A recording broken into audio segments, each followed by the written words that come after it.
back to the podcast with me, your host, Pete Titus. Hope you're all well. Hope you found some fishing. And if you had, I hope it's been really, really good. Last night was a late one. We arrived at 8 o'clock. We'd heard that there'd been some caddis hatching. So we had a bowl of soup and we hit the river. The flight was 3 odd hours. We flew from Heathrow into Helsinki. And then Chris met us. He'd picked up the car.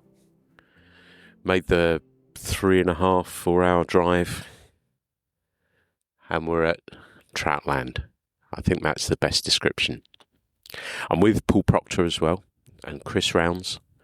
They're great company, and Chris I sort of knew a little bit because he's been on this very podcast, but I've not really got the chance to spend any time with him. But that's the nice thing about a long car journey, that you get to know people.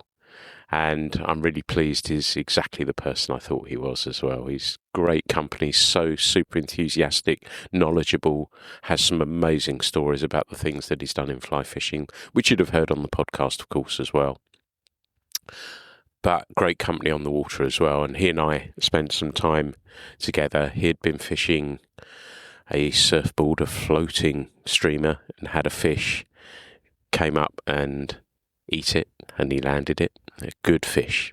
Really, really nice fish. Paul had done his own thing with a dry fly and found a really nice trout. He thinks around £3 or so, and one a little bit smaller.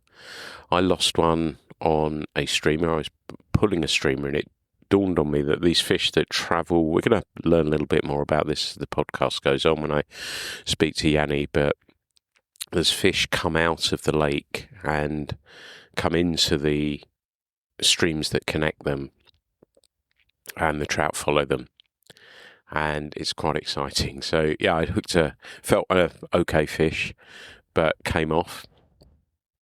And then later on, I was sort of fishing an 8-weight rod because I decided I wanted just to get myself into things. And I thought the easiest thing would be, let's pull a streamer and see how we get on. But it dawned on me that these fish come out and you don't need to pull the fly. They seem to, I don't know, it's if the fish had died or if they're lethargic, whatever it is. I'm going to learn some more about that. But I don't know if the fish attack them and that's what kills them. It wouldn't surprise me in the slightest. These are pretty special fish from what I've seen. And I've got up this morning. We went to bed. We were talking for quite some time. And then went to bed late.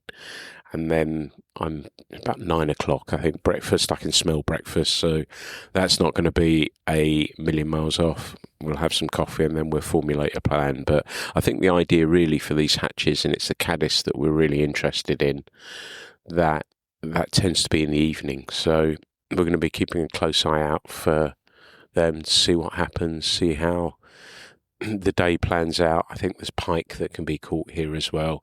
I'd heard some talk about some grayling. I don't think there's lots and lots of grayling, but that would be kind of fun as well to see if we can find one of those. But we'll see what goes on, what the plan of action is for today, and I'll do my very best to fill you in. But so far, I feel I've woken up a little bit weary because we hit it hard with the fishing last night and all the travelling and everything else. But like I say, a cup of coffee and I think we'll be in pretty good shape. So it's great to be with someone that I've spoken to on the podcast and now get to meet him and hug him in person. Yanni Himanko, it's great to see you. Tell us where we are. We are at the Kellankoski Lodge, Finland, brown trout land, or trout land, how you want to call it. And first of all, I'm so happy to see you here. I never thought that this is going to happen. Yeah. It's fantastic to be here. I've said on the introduction that we were out late last night and it was amazing. Chris caught a fish on a surfboard, which was amazing. But also we're really interested in the caddis hatch as well. And I wondered if you could tell us just a little bit about that, Yanni. Yeah, as we are now in August here, and August is the peak season for dry fly fishing and caddis hatches. The thing is that the biggest difference between June and August is that in June we don't really fish during the daytime, but now we can see really good caddis hatches, even like afternoon. But they are best usually evening when the 10:30 p.m. when the sun has set, and sometimes it's fantastic, sometimes it's annoying because you can't really see that well. But luckily last night was pretty bright, so you get to see some fish, and I think you hook some fish as well. Absolutely, it was amazing. And I've got to talk about the lodge as well, because we've just had breakfast and everyone's sitting around a communal table talking to each other. Of course, we've got a shared passion, which is fishing, which we all love very, very much. The laughs were loud, but it felt to me as though we're staying with you in your house. Is that the sort of feel that you're trying to get with the lodge? Yeah, of course, because we are family-run business. My both daughters works for the lodge, and also my wife's here now and then. We just want to keep it like a slow scale, and not too many people here. Now we have a full house, 12 people here. But yeah, that's we want to make yourself home. Yeah, it's definitely got that feel about it. Well, everyone's in the car park at the moment, getting their rods together. The rod racks are on the cars. The anticipation is high. That first proper day of fishing, everyone is incredibly excited. We've taken a boat across the lake, walked upstream, and we're looking at the head of a pool that's just running out of one of the lakes here. The idea has been to see if we can see a fish rise, perhaps eating a caddis. And we've only been here a few minutes, and we've seen a sizeable fish, head and tail. Paul and Chris have headed up, and they're creeping into position now to see if they can get a shot at the fish. I'm sort of probably 50 yards away, and I saw the fish clearly come up. So the guys are in position now. They're going to try and cover it. Excitement levels were high when we were in the boat. They've just taken a notch higher again. Chris, it's great to catch up with you again. And I was thinking about the lodge, and this is your third time here, I think. What's bringing you back? Oh, first of all, it's this wonderful nature that we're in. It's absolutely beautiful forests, surrounded by lakes everywhere, and of course the wonderful trout that live in these rivers here. And last night you did amazingly well, didn't you, with a surfboard, and some magic happened, right? Yeah, it's a strange fly that they use here called the surfboard, and I found when I've been fishing it here, I've tried to fish it dead drift, and it really brings the fish up. And last night the fish just came up almost vertically and took it, and I was super chuffed to get it. That's some great skill. And this morning started off sort of a little bit tougher, and then we've caught some fish as well. It's coming up sort of 4 o'clock now, so we fished a good long session, but it felt as though it was just starting to happen in the last hour and a half of that session, didn't it? Yeah, it started off a bit slow, but like you said, it started to really pick up towards the end, and now we're going to have some lunch and maybe even a sauna here. We've got a wonderful sauna, and then we get back to the river this afternoon, and as soon as it starts to get a little bit darker, all the sedge pupa start to hatch, and then we'll really see some action this evening, I'm sure. And I caught a nice fish on a nymph, and I was working kind of on the basis that if the fish are going to be eating the pupa, they might be interested in the nymph, and got lucky with that. But, Paul, I know, I'll speak to him a little bit later, has had a nice fish on a dead drifted, dead fish pattern sort of approach. But you can really mix things up, can't you? Yeah, I mean, almost all methods here are working well, but I must admit, to see these trout take these surfboards from the surface is so spectacular, and that's what keeps me coming back every year.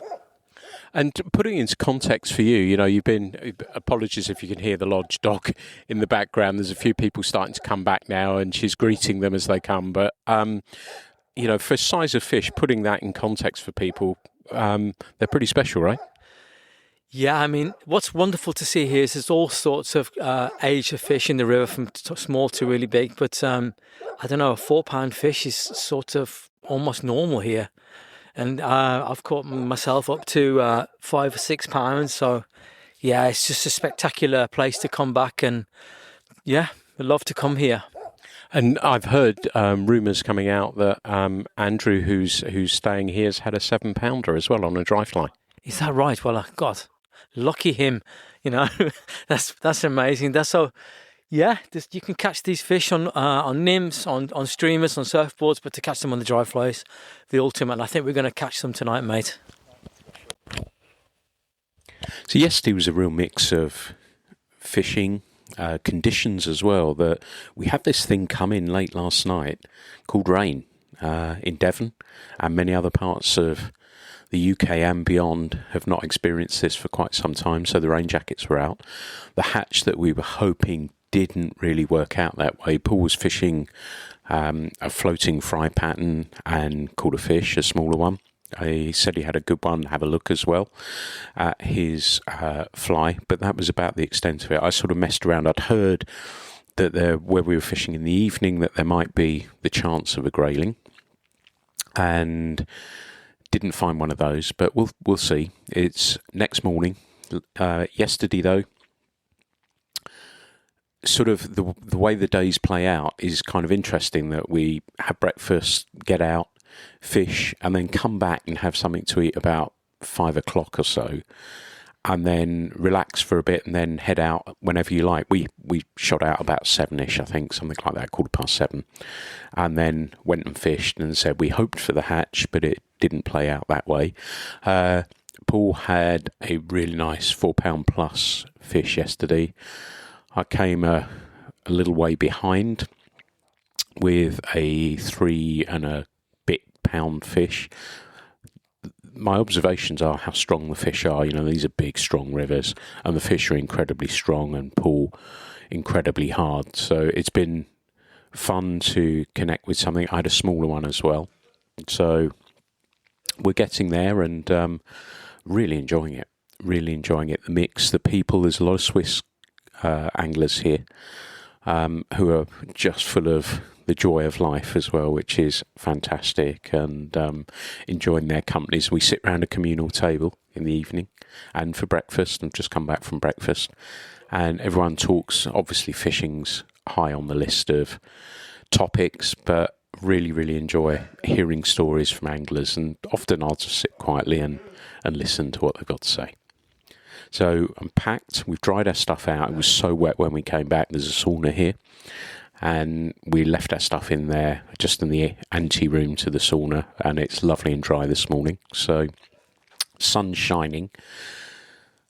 Chris is taking us, I think we got about an hour drive today, fishing a bit further away, and I think, haven't heard entirely yet, but I think the plan is to take lunch with us and then fish all the way through. I think that's the idea. So it's going to be fun. So it'll be Chris, Paul and myself. Again, a lot of banter in the car, a lot of fun. You know, it's already, it's great. And having not met Chris before properly, it's been lovely to spend time with him. And he's really one of those good people, a real gentleman and a really good person. Not really sure of the time. I've not looked at my watch, and I always take that as a really positive sign. I fished the pool I had a fish out of yesterday, and pretty much the same spot, sort of on a seam. The river, I should describe it here, is about, it's a big river. Must be 80, 100 feet wide at least. And in parts it's, quite hairy to wade, so you don't get in, basically. But there's loads of spots that you can. There are stanchions built out for when there's a little bit more water. But I had a fish in exactly the same spot as I did yesterday, on the seam of a run-in. Water is nice and easy to wade through, nice and simple. Nymph under an indicator, just the one. And yeah, a similar sort of take. Great. The fish, again, I know I've said in previous parts of this that the fish are so strong, but they really are incredible. and fantastic fun to fish. And then Paul and Chris were upstream where they'd seen a good fish rise yesterday. I think Paul had risen it, but it didn't stick. And then I hung around with Chris for a little bit, made a couple of casts and caught a fish, and it's an unusual fish. It looked sort of quite like a sea trout, to be perfectly honest. And it's tagged as well, and it certainly had a beaten up pectoral fin as well. So I don't know. I'm going to find out when we go back. I'll ask Yanni why fish are tagged and what happens. So I'm interested to hear a little bit more about that. But yeah, it's just extraordinary. There's no noise, just the noise of the river. That's the amazing thing. And friends, and it's lovely that the people that I'm fishing with, nobody's precious about fishing anywhere. You go in there, you go there. Why don't we fish this together? And that's what I love about this as well. And the people that I'm fishing with, it's an absolute pleasure to be around them. And Chris made my day actually already. He's out of earshot now, but he said my casting was quite nice. And coming from somebody like him, that means the world to me. So that's my day made anyway. So I'm perfectly happy from that point of view. I'm going to go and try and find the other guys, see how they've got on, and go from there. But yeah, I'm just really enjoying. I'm sure you could probably Euro nymph this, but I'm just not really bothered by it, to be perfectly honest. I'm enjoying doing what I'm doing. I'm enjoying fishing the way that I am. I'm fishing some fulling mill nymphs that have been absolutely fantastic. They're the ones with the sort of shell back, so they're a little bit heavier, about size 14, something like that. A little bit of orange at the back, just perhaps as a little bit of a trigger point, and that's working fantastically well. So, yeah, enjoying it immensely. So I'm talking with Miska this morning, one of the guides at the lodge, and I was just trying to get a sense, Miska, of what is it like being a fishing guide in Finland? It is nice. It's getting more and more people here in Finland because I think people in Europe and America are finding our brown trout fishing here, and for fishing nuts, it's a very nice job to be out there and with the nice people and watching rising brown trouts. It can't get any better. And the trout, you know, we've talked a little bit about it, but the trout here are quite spectacular. The size of them is something. It must be strange for you going to fish other places and you might catch a 2-pound trout and think, well, this is small, because the trout, the size of the trout here is really something special, isn't it? Yeah, they are really something. Rami said it very well, I think, with some group, that we are sort of even too used to it, the size of the trout, because even the local trouts here, they can grow in a very nice size. You can have a 60-70 centimeters. You can tell it what it's in the inches, but in the big size, even the local ones. And then we have the lake migrating ones as well, which can grow even to 80, even almost 90 centimeters. So they can grow in huge sizes. And for you then, when you're netting that fish, when you see somebody set into a fish, is it sort of, well, you know it's going to be a nice one, or do you still get excited for the person that you're guiding and when they're playing that special fish? Because for us, these are incredible fish to be able to catch, but for you, it's sort of an everyday occurrence, but do you still get excited about it? Yeah, definitely exciting, because, for example, yesterday when I was out with father and son, and father hooked in a very good dry fly fish in bridge pool, and we couldn't see the fish. It just take with a small slurp, and we fight it 10-15 minutes, and then we noticed that it's a good size fish, but not a huge trophy just around 60 centimeters. Beautiful brown trout, but it was in the heavy current in the middle, and you really get excited. So we think that it might be even those 4-5 kilo huge trophies, but it is exciting. Today's been fun. Mixture of fish, as I said, a nice pike. Ate the nymph fair and square. A couple of small trout, a couple of nice trout. I'm pretty happy. There's a story that Paul's going to share with us at some stage about how the evening went, but it was quite a memorable one from him.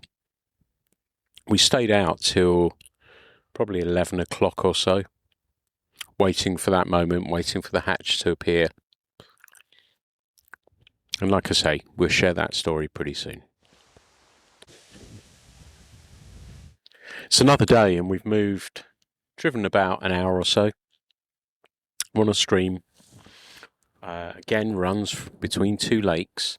I would call this a little bit skinnier, although some guys at the lodge said they'd been fishing here and caught some nice fish earlier in the day. I'm sort of recording this bit. It's 4 o'clock now. We fished pretty hard. I've walked a fair way. I feel a little bit tired out, I have to say. Done a lot of steps today. But river's been quiet so far. I flipped into a couple of pots and caught a couple of fish. I'd describe them as fat chub, but I don't know what they are. I'm going to find out about those a little bit later.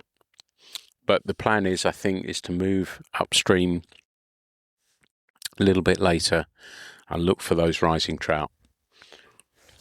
Chris is to my right. He's further upstream. He's such an optimist about things as well and has been waiting patiently to see if fish will rise, but I can just see the top of his head now and he's fallen asleep, so he's having a little bit of a snooze.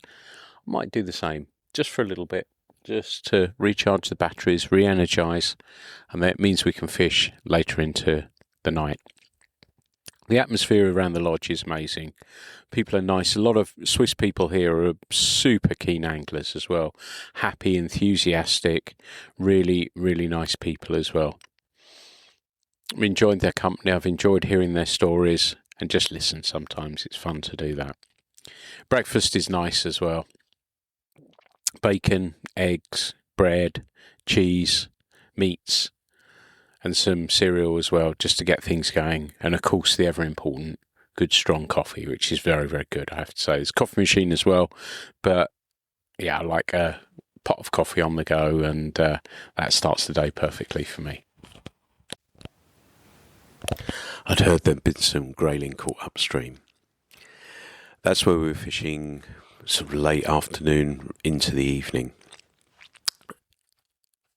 And you know how it works out, how these things play out, that you really would like to catch a grayling. I sort of just had this really nice idea that it'd be nice to catch a Finnish grayling. I've not caught one before, so I thought it might be fun. So I thought a nymph might be a way. They've been catching some on dries, but I always try and work on the basis. I try and think about what's been happening in the pool beforehand and try and do things a little bit differently. So I thought, right, I'll hang a nymph and see what happens. And of course, the harder you try on something, the worse it gets. And of course, I didn't catch a grayling, but it was fun anyway. I caught a nice trout, so I was really, really happy with that. It was a lovely, even run down the pool, not too deep, probably knee, thigh deep, possibly a little bit deeper, a little bit further across you went, but it wasn't a long cast across all the way to the other bank, but a lovely flow down. We saw the eclipse, or the Finnish version of it as well. I don't know how that rated or ranked comparable to what other people had around the world, but that was fun. We sat on some rocks chatting. It was a long drive home. Chris did amazingly, taking us back, and we rolled in about, I don't know, 20 to midnight, something like that. But of course, the nice thing as well is that the time is slightly different here. We're 2 hours ahead, so it doesn't feel as though it's super late. We've pretty much kept on UK time from that point of view, so that's been nice. Today will be the last day. I'm going to try and speak to a few more people, get a sense of what's going on. I think probably I could have recorded more, but I've been so deeply concentrating on the fishing that I forgot to record some of these things, so I've got to apologise about that, but I'll try and capture a little bit more of what's to come on our final day.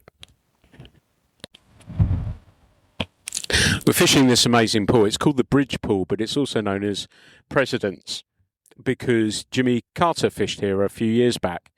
And again, it's a short run. It's wide. The river's very, very wide. There's large boulders in the river, broken water, a mixture of stuff below the bridge and upstream of the bridge. Plenty of water. You know, Chris, Paul and I are fishing it, and Paul's had one on a dry. Chris and I have had fish on the nymph this morning, and it's really, really enjoyable. I'm still on my search for a grayling, so I'm going to have a look for one of those shortly. see if I can find one of those and go from there. But it's a beautiful day. There's sort of a blue sky interspersed with large clouds, and it feels nice fishing conditions, I have to say. So I'm going to try and cash in on those, and then we head somewhere else this afternoon. But my search, again, I'm one of these people, when I get an idea in my mind, it's hard to shake it. So I'm going to see if I can find a grayling and go from there. But if I find a trout along the way as well, I'll be pretty happy about that too. That's been a fun morning. Managed to catch a fish on a nymph in a run. One of those spots where you thought, yeah, there must be one there. I bet there was loads there, but one ate my nymph, and I was really, really pleased about that. That was good fun. And then I thought, right, okay, let's see if we can find one on a dry. So I put it's sort of like a coachman parachute that we use when I'm out in Italy, and fished under one of the stanchions of the bridge, and was really, really pleasing to see that there was a fish home and caught one. That pause there is that I'm watching Paul on the other side of the river has caught one. I think he's staked out a spot and caught a fish, which is wonderful news. So I'm just seeing him walking it in. Yanni's run up to help him, and he's been really diligent with what he does there, and he does it so well. It's just a complete other level, and it's just a pleasure to watch. And I know he's written a piece, well, I shouldn't leave this too much, but he's written a piece that's going to be in the magazine about caddis feeders, and I think he's got his fish for his photo, so I think that's what he's looking for. So he's just taking it over to Yanni, and I think that tops off a good morning's work. It was really nice as well that Nelma, Yanni's daughter, came over. She's 18 or 19, super keen, and watched us fish for a while. And she said, "Is it all right if I set up a fly rod?" I said, "Of course." So she's joined us as well, so it's good. But I think the plan is that it's a lovely day today. The temperature's a little bit different. That the plan is to go back, have some lunch, and then come out this evening and fish till it's dark and see if we can find some of these really big guys that are going to be rising. So I'm just watching Paul's in on the bank now, so just trying to get an idea. It's a long distance away. It's probably 200 yards away, possibly a little bit more, and I'm just trying to get a sense of the fish that he's caught, but I can't quite see it. His back's to me, and sort of Yanni's crouched down ready to take a photo, so it's really, really difficult to see, but kudos for that, I must admit. So Chris, I was just recording a section and said what fun I've had this morning. You've done incredibly well as well. I saw you hook in. I know I shouted from the other side of the river as I saw you hook into something very, very tasty. But it's been a fun morning, hasn't it? Yeah, it's been a great morning. It's super weather. It's just great to be here and to be in the nature. And it's I don't know, it's just lovely. And I saw a nose come out and popped the dry fly over its head, and it took it, and whoosh, it was gone. So I had fun with him for a couple of seconds. But yeah, now we're just waiting for tonight to come back, and hopefully there'll be a good rise and we'll see some good fish. And talking about that fish, because I brought a fish up, but I've not seen it. I've sort of been working that other side and then upstream of the bridge. Listeners won't know where I mean, but when you see that come up, your presentation, I guess, was it a downstream drift? Yeah, I like to present the fly downstream, try to get the fly in front so there's no leader going over its head, no fly line, and try to get as long a drag-free drift as possible. And then with the hook set, you have to wait a little bit that you don't pull it out of its mouth. So just a couple of seconds wait, and then I was into the fish, and it was a spectacular fight. Just what sort of pattern were you using? I was using a CDC caddis pattern in size 16 with some great dobbing from a friend of mine called Christian Kuschelmeister from Germany. It looks super lifelike, and it was floating really, really great. Love the sound of that. And then you do similar when I notice, we've been fishing, and I know I've said probably on here that Jan is super protective of his fish. And I love that. Of course, they're not his fish. I know that. But, I don't know. They say you can't, you're a nymph, but I would think it was probably, not encouraged. Nothing's been said to us, so I don't know if there's any rules on that front or whatever. But I kind of like fishing with an indicator. It's just fun, and you can make a nice cast and all that sort of stuff. But I noticed when you were nymph fishing, likewise with an indicator, that you prefer downstream there as well for that. Yeah, I prefer to. I try to cast it a little bit upstream so it can sink down. It gets to the depth, and then I try to follow it with a tight line all the way down. Yeah. Yeah, it's been interesting to see that. I've gone the other way. So we've been having this conversation, Chris and I said, well, I'm just trying to figure out, because I'm fishing with amazing fishermen, Chris and Paul. So, and of course, the water's being fished by people who are staying at the lodge and that sort of stuff. And my whole approach has been, I'll try and do what everyone else hasn't been doing, and it's kind of worked a little bit, but even doing what the guys have been doing, and as I said, they're an elite anglers anyway, so they're probably going to catch fish no matter what. But it's been interesting to see these different sort of approaches, and fun to try different approaches. Do things like that ever cross your mind, that water may have been worked a little bit and you want to do things a little bit differently? Yeah, I think it's always important to try to find different methods and not to do exactly the same as what everybody else is doing, and to think a little bit outside the box. Last night I got a fly from one of the guys. It's called Winnie the Pooh. I don't know what it's called in Finnish, but it's called Winnie the Pooh. It's a big dry fly, size almost 10. And I just popped it on this morning to have a go to see what it looked like on the surface. And then a huge fish came up and tried to attack it. So I think it's always good to try new methods and to go in different directions and see what happens. And like you, I'd not really seen any fish rising, so I went for that bigger, it's like a coachman with a big pink ball on it to keep it nice and buoyant. And I was working on the basis to try and bring a fish up, or at least get it to come have a look. Was that what you were doing with Winnie the Pooh too? Yeah, I think it's just amazing that these fish come and take these flies from, there must be, on the bed of the river, and that they come up from a long distance and take these flies. So they must have incredible eyesight, and yeah, it's so exciting to find new methods to get these fish. That's one of the things I've been doing at breakfast. Everyone is very, very sociable, very, very nice, very, very nice people. And I listen to the conversations a little bit as well and take it in. And people had told me that they'd caught fish on big dry flies. So I guess that is in your mind as well. And you're starting to think about those little bits and pieces. These big, rivers as well. You've got to have your mending game in check, haven't you? You've got to be on top of that, haven't you? Yeah, I think line control is really paramount here. You have to try and get a good drift. I mean, it is a big fish. They're wild. And they're not going to take a fly that's dragging too much. I've also experienced here using these surfboard flies.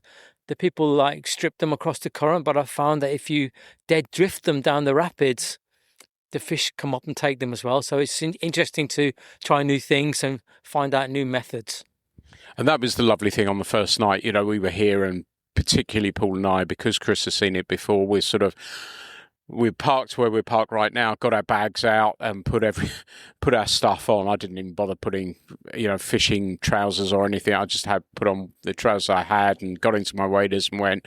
And Chris had caught a fish on the surfboard. And for listeners, Yanni's been on the podcast, as has Todd Moen, who made a film here as well. But can you explain to listeners a little bit about what the surfboard fly actually is?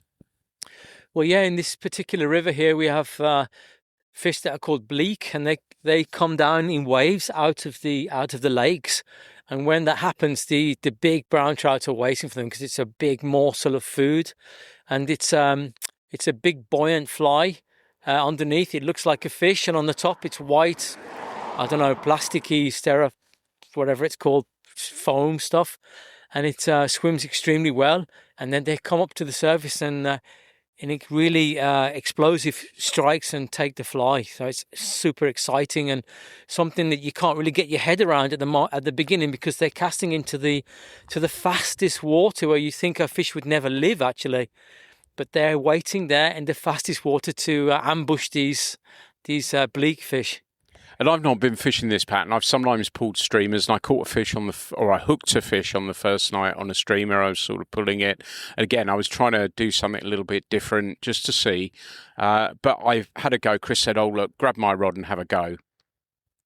And I looked at the fly, and it is absolute genius. Like he says, that it's sort of foam across the back to make it float, and then it's got sort of tinsely, dubbingy sort of to make it look fish-like, but it's even got the one eye on it, so it looks like a fish floating down the river, either stunned, dead, or not feeling so great, and it should in theory be easy pickings. And I guess that's why that drifted fly makes a lot of sense, doesn't it? That to have it swinging down, it's an easy meal for the fish, isn't it?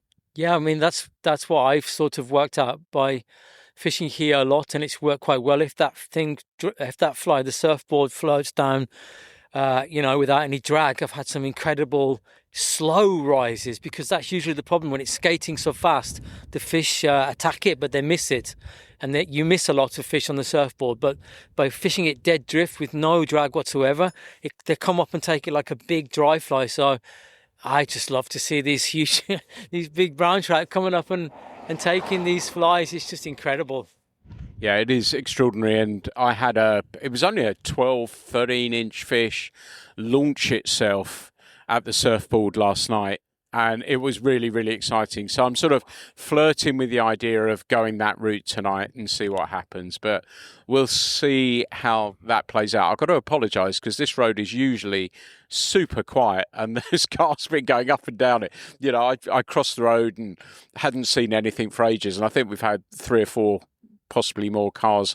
There's another one on its way now, just while we're chatting, so it's been unusual to see that, but it's really, really special, and it was lovely having a go of your rods. What were you fishing with last night? I was fishing the Guideline LPX 9-foot 6-weight with a presentation line. A brilliant combo. It's super light and delicate enough actually to really present the fly well, and if I want I can swap over to normal dry flies, so it's super handy. It's interesting you say that about the presentation line, because that makes me think it's got a longer front taper for delicate presentation, but it's still turned over the surfboard without any problems at all. Yeah, the presentation line actually is not such a long head. It's 8.9 meters. But the special thing about it is the back taper. It's about 3.5 to 4 meters.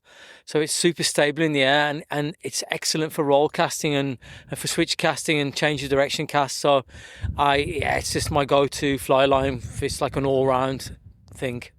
Does really, really well. And, a blatant plug, but Chris does work for Guideline. And you're going to be on the road, I guess. You'll be thinking about next season, because I wonder about these things that you're planning a long, long way in advance. How long are you planning sort of launch dates and stuff in advance? Oh, sometimes it's years, because a couple of years, because we want to test the products thoroughly before we bring them on the market. So boots, for example, 2 years. They're tested. Paul's got a pair of boots on now. He's testing that will be coming out next year. He's had them already for a year. So we really want to make sure that the products are sturdy and live up to the expectations of the customers. So yeah, with a lot of thought goes into them. So yeah, that's my job. That's the lovely thing about it, that you're seeing that, and somebody like Paul is using that. And I know you were saying to me, we were just having a chat, that he's the ideal person because gives such amazing feedback as well, because he's out on the water a lot of the time. But I noticed something he was saying about a few things last night, and it really is, these sorts of people you must be very proud to have on board.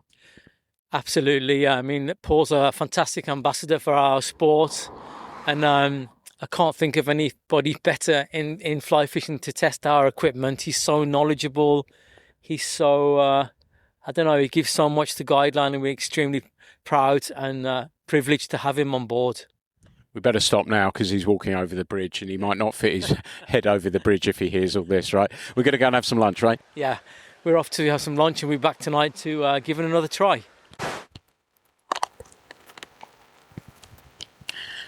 We're back, had I suppose it's lunch or early dinner, I don't know what to call it, but about 4 o'clock sort of time. And we have reindeer, which was amazing, with mashed potato, so much butter in it, it just made it all the more better. I'm standing by the bridge. We've got the same section this afternoon. Paul and Chris are way over on the far side. They're waiting for a rising fish. I'm standing waiting for a rising fish. The other night when we came here, I did see a fish rise between two rocks, and I'm sort of 40 feet downstream from that. I'm wondering if it may come again.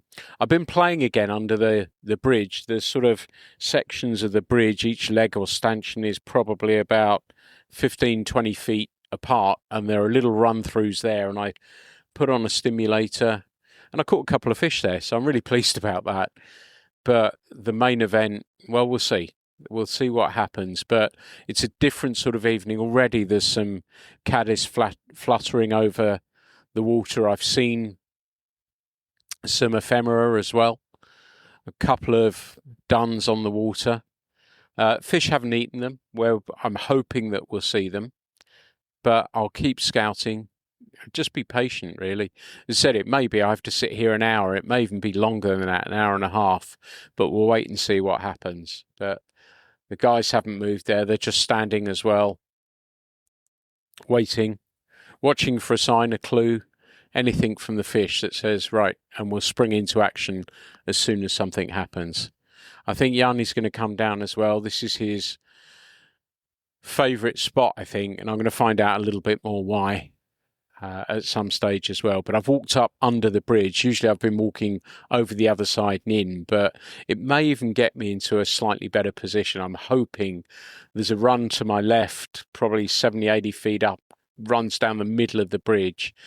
And Yanni's been saying historically that that can be a really good place for rising fish. So it may be that I just camp myself out there and wait and see what happens. But like I say, I'm in no rush at the moment.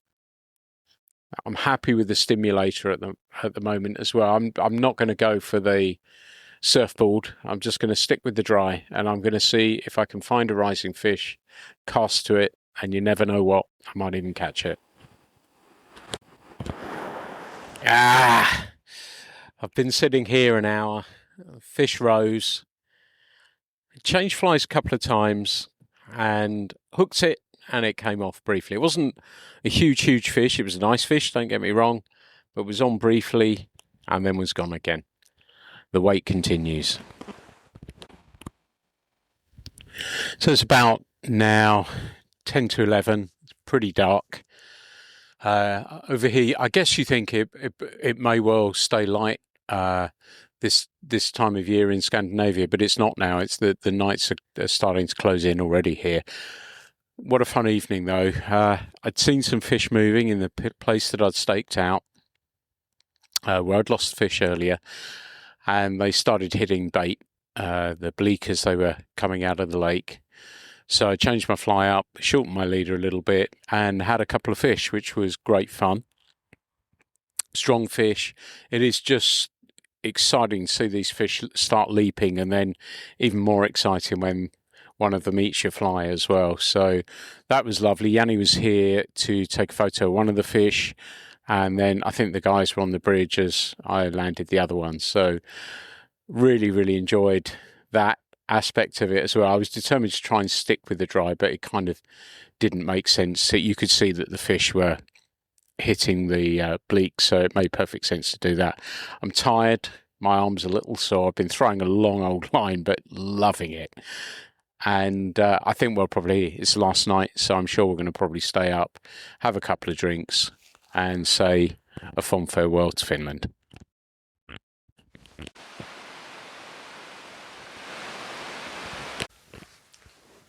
There's a quiet efficiency and a little bit of sadness as we pack and get ready to go. But I'm sitting with Paul Procter, everyone, and we have had a fabulous trip. But Paul, as we're packing away now, what are your reflections of what we've been up to and what we've done, and have you seen it all? Okay, morning everyone, and thanks Pete. Yes, a little bit sad to be leaving. There's always that extra day it's nice to go home, but there is always that extra day that you feel you need or you want. And as you know, earlier when we met for coffee, I kind of said to you, if you had one day left, where would you go and fish today, you know? So yeah, it's been a very, very interesting trip here. I mean, we've all seen the YouTube footage, the media sort of interest in this place in Finland, and it's famed for its big trout, obviously, and this phenomena, if you like, of the bleak runs between the lakes, the pinch points, short river sections, where the bleak migrate and the trout just feed on them. And yeah, I came with that kind of expectation, but also we've had some very interesting caddis fishing, which is, for me personally, I mean, caddis fly have been a weak point, or sedges if you prefer to call them that, back home. We've got so many species, it's difficult to identify them, especially in the dark, and you've got a fly rod in your hand and there's fish rising everywhere. I mean, even myself then, I don't want to be getting the magnifying glass out and the lamp or light or try to catch them to take home. I'm more interested in casting at fish. So yes, a bit of a weak point, and the tactics. And for me, Pete, I looked into what the Europeans are doing, the Swedish, the Scandinavian countries. They seem to be at the forefront of caddis fishing in many ways and development with patterns. And the simple one, like the super pooper, what we're familiar with, I was, and initially, rather embarrassingly, you sort of, because it's such a simple fly, you dismiss it. You know, it's a little bit of an embarrassment, really. So I tied some up, and I've done some variants, as we all do as fly tiers. We tinker, and we make up our own interpretations of patterns. And the first evening, I mean, as you know, we arrived. I don't know who you spoke to on the podcast. I'm sure you've touched on the fact that we pretty much dashed off to the river. And there's all this anticipation, there's all these feelings and emotions. Of course, you want to get a fish under the belt, and it's easy to go into this sort of default setting, what you know, but we knew nothing really of this place, and even with the information we got and the YouTube footage we've watched, it doesn't prepare you. It really doesn't prepare you. And the first evening, we were blessed with well, obviously Yanni says you want to see it when the caddis hatchie's really on. I was quite happy because adult sedge were batting me in the face as they flew past. You know, that's a great feeling in itself. And managed to sort of fool a few fish with my interpretation of the super pooper. So very excited about that, and that set the rest of the trip up. Of course, we've dabbled. You'd be foolish not to, when you see the bleak leaping out and the trout chasing them, it's foolish not to sort of copy that and imitate those bleak. However, for me, it's been about the hatches, the sedge hatches. Yes, okay, the conditions have been difficult. We've had extremely low water as the whole of Europe sits in a heat wave. And even though that was happening, there's been a little bit of caddis activity every day. So it's been really exciting. It's probably one of the trips where I've learnt the most, actually, in such a short period as well. That was really nice synopsis, and interesting for me. You know, we were talking about it in the car last night, and the rivers are really big because they're flowing out of these great big lakes. And over where you were, the caddis was happening, yet where I was, the other bank, it was bleak and these bait fish that the trout were hitting, and we had excitement on both sides of the river, but yet pretty different. But I think you were pretty happy you took the true right bank, right? Absolutely, Pete. I mean, I could see you in the gloom as the sort of darkness grew, And I thought it must just be the same over there. I could see you frantically waving the rod about. So I knew you were on fish. I could tell by your body language because, as you know, we have this little bit of a pact. Let me know if anything's happening, which is great. And we've done that. We've kept in touch on the river. And I could see by the way you were fishing, I thought, oh, he's on fish. So, and I just assumed it was caddis. And as you say, you know, these rivers are huge. Absolutely huge, and I was just in my element, just got in that zone, facing upstream towards the west, so I had some nice light to look up. I could see the fish rising, and yeah, what a send-off that was last night. And when we drove home, the car was just literally full of adult caddis flitting about, you know. Well, we saw them all on the windscreen, didn't we? It was fabulous, absolutely fabulous. You know, they're proper sort of moments, special fishing moments for me, and to share them's fantastic as well. Yeah, it was great fun. The caddis shack, the mobile caddis shack, drove home full of them, and they're stuck on the inside of the car, on the windscreen, as Paul said, and absolutely everywhere. It was great. And for me, the trip has transcended the fishing, or as of course the fishing has been amazing and fabulous fun as well. But you know, I just put a social out, Paul, and I just said, you know, singing in the car, carrying on singing afterwards, laughing, just having a lot of fun, wasn't it? And it was for me, with yourself and Chris, it was just hysterical. The whole thing was funny, yet, you know, when the fish were on, we were focused, but it was a lovely, lovely mix, wasn't it? Absolutely, Pete. I'm chuckling to myself here because we go in this sort of schoolboy mode when we're driving to places, and it's such good fun. And then when we get to the river, it's kind of a switch flicks, and we go into this very, very different zone, fishing, angling zone, and behave like grown-ups. But absolute great fun, and the songs we were playing in the car as well, you know, just for the moment, just great fun, good memories. Yeah, it was a great one, and little sad. We're going to go and have some breakfast now, and then we're going to be heading up. But mate, absolutely fantastic. Spend 4 days with you and Chris. That was a lot of fun, mate. Thank you, Pete. My pleasure, and likewise. You know, just. Yeah, it's great to gel and do a trip. I think it's our first kind of trip, and just been so easy. You know, everybody fits around everybody. It's been great from that aspect. Nobody's any trouble helping each other and leader setups and blah blah blah. It's been great. So yeah, thank you, Pete. Well, Yanni, I want to say a huge thank you for having us along. It's been an amazing trip, and it's felt like we've been in your house, and I think that's testament to you and what you put on here.